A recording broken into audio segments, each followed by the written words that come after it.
web documentary is not only an evolution of documentary film, but also an important feature for digital interactive technology. If we just say that web documentary is an evolution of documentary film, we have to see the other part.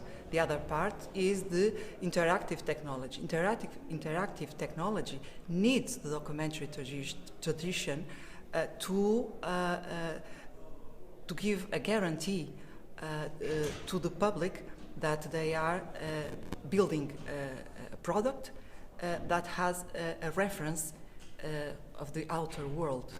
So they are linked together, they need each other. And another conclusion is that documentary features are really present everywhere in these recent technologies and web.